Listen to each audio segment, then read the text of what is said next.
On the morning of July 5, 2017, a man sits in front of his laptop inside a luxury villa in Bangkok, Thailand, living a life that looks untouchable from the outside. Online, he is known only by a pseudonym, Alpha02, a multimillionaire running the largest criminal marketplace the internet has ever seen. He drives exotic cars, owns multiple properties, and believes he is far beyond the reach of law enforcement. Thailand feels safe, distant, anonymous. Then a loud bang echoes through the quiet street outside his home, and everything he built begins to unravel in seconds. A Toyota Camry has crashed into his front gate. Acting on instinct, he leaves his laptop behind and rushes outside, unaware that this single decision will seal his fate. The crash is no accident. The driver is an undercover agent of the Royal Thai Police, and behind the scenes, the FBI and DEA have been waiting for this exact moment for months. Authorities from 7 different countries have coordinated relentlessly to reach this day. The hunt for the king of the dark web is finally coming to an end. To understand how one man could become so powerful, you have to rewind to the early 2010s, when the dark web began to surge into public awareness. Promises of anonymity and privacy attracted users from all over the world, while Bitcoin introduced a new form of payment beyond the immediate control of governments and banks. For criminals, this combination was revolutionary. Selling illegal goods online at a massive scale had never been easier, and a global game of cat and mouse between law enforcement and darknet operators began, a game that continues to this day. The most legendary of these early marketplaces was Silk Road. Launched in February 2011, it exploded in popularity, eventually serving more than 100,000 customers buying drugs and illicit goods. But just 2.5 years later, its founder was arrested. The platform was shut down, and authorities handed down a life sentence in an attempt to make an example. What they underestimated was the incentive. The business was simply too lucrative. Instead of ending the dark web economy, Silk Road's fall triggered an explosion of new marketplaces competing to replace it. Silk Road 2.0 appeared just 35 days after the original shutdown, but it survived less than a year. Evolution followed, matching the scale of both Silk Roads, using an escrow system where buyers paid Bitcoin to the platform until goods arrived. At any moment, massive amounts of money sat under the operator's control, and eventually they disappeared with it all in a classic exit scam. Agra emerged next, widely seen as the true successor, but even its founders voluntarily shut it down in 2015, believing the pressure had grown too intense. Arrests, hacks, scams, and disappearances cleared the way for a new contender to rise above them all. In July 2014, a figure calling himself Alpha02 began developing a new marketplace called AlphaBay. Just 5 months later, it went live. At first, the platform focused on stolen credit card data, but it rapidly expanded into drugs, weapons, malware, and money laundering services. Very little was restricted. Items linked to child abuse were banned, as were stolen Russian bank accounts, likely a calculated move to avoid provoking Russian law enforcement. AlphaBay was designed to feel familiar and efficient, almost like Amazon for illegal goods, complete with search filters, categories, and customer reviews. Payments could be made using Bitcoin, Monero, or Ethereum, and a built-in tumbler mixed transactions to obscure money trails. The platform worked flawlessly. While competitors rose and fell, AlphaBay only grew stronger. Within a year, it had over 200,000 registered users and 40,000 sellers. By 2017, more than 300,000 listings generated over $500,000 in daily sales. Alpha02 took a cut of every transaction, earning between 2 and 4%, quietly becoming a multimillionaire. A full team supported the operation, including moderators, dispute handlers, and a public-facing representative known as Disnake.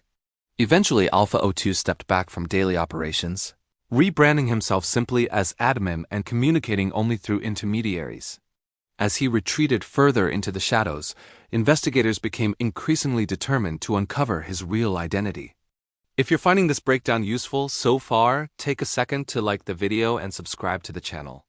It helps massively with getting these deep dive documentaries seen by more people, and it lets us keep producing stories like this one. Finding Alpha02 was far from easy. AlphaBay operated on the Tor network, routing traffic through multiple servers worldwide to mask locations. Traditional methods like tracing IPs were almost useless. Investigators tried another angle, posing as buyers, purchasing drugs, and examining packaging and postage for clues, but these efforts only led to low-level dealers. The real prize was the man at the top, and he seemed to know every rule of operational security. That changed in December 2016. A DEA agent named Robert Miller, working out of Fresno, California, received an anonymous email that would break the case wide open. In AlphaBay's early days, new users received welcome emails, and for a brief period, the true sender address was exposed in the metadata. The mistake was quickly fixed, but someone had saved one of those emails and quietly watched AlphaBay grow before handing the evidence to authorities. The address was unmistakable: pimp_alex_91@hotmail.com. Following that trail led investigators to old photos on a French-language social platform, a dating profile listing Trois-Rivières in Quebec as a hometown, and a birth year that matched the number in the email address. The username Alpha02 appeared again on a French tech forum from 2008, alongside a real name, Alexander Kazis. From there, everything unraveled quickly. PayPal accounts, LinkedIn profiles, and a tech company called EBX Technologies tied the digital persona to a real individual. Social media revealed his fiancée, a Thai woman, and soon investigators knew exactly where he was living. Kazis owned multiple properties in Thailand, including a gated home in Bangkok, a luxury mansion on the outskirts of the city, and a holiday house in Phuket. He drove a Lamborghini through city streets, lived openly, and made little effort to hide his wealth. Authorities tailed him, tracked his phone, and mapped his daily routines. Despite running the world's largest Darknet market, his life was surprisingly ordinary.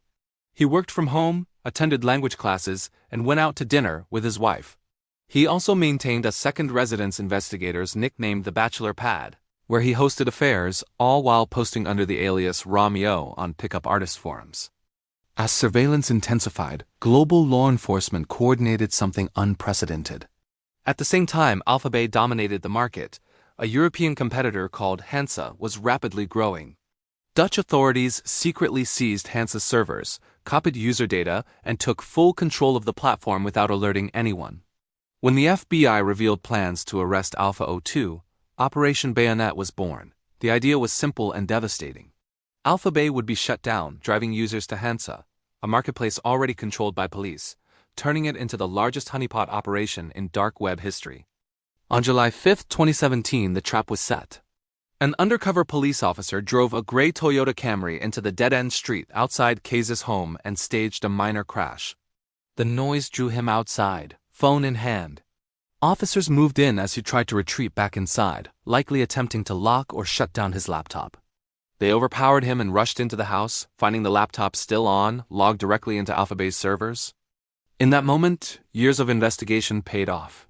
Authorities seized passwords, cryptocurrency wallets, luxury cars, houses, and assets, totaling more than $23 million.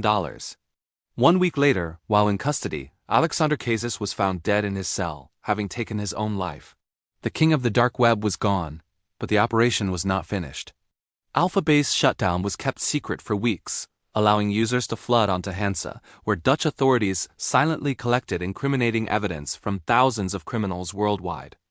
On July 20, 2017, Hansa was shut down as well, and the U.S. Department of Justice announced one of the most successful international cybercrime operations in history. The dark web itself is not inherently evil. It provides critical protection for journalists, activists, and whistleblowers. But marketplaces like AlphaBay are an unavoidable part of that ecosystem. Demand for illegal drugs, weapons, and digital crime remains high, and history shows that when one king falls, another rises to take the crown. AlphaBay and Hansa faded into memory, replaced by new platforms, some even larger. The global game of cat and mouse continues, and the question is no longer whether another dark web king will emerge, but how long it will take before the hunt begins again. What do you think? Was Alpha02 undone by arrogance, inevitability, or pure chance? Drop your thoughts in the comments. Debate it with others. And let's talk about whether anyone can truly stay anonymous forever.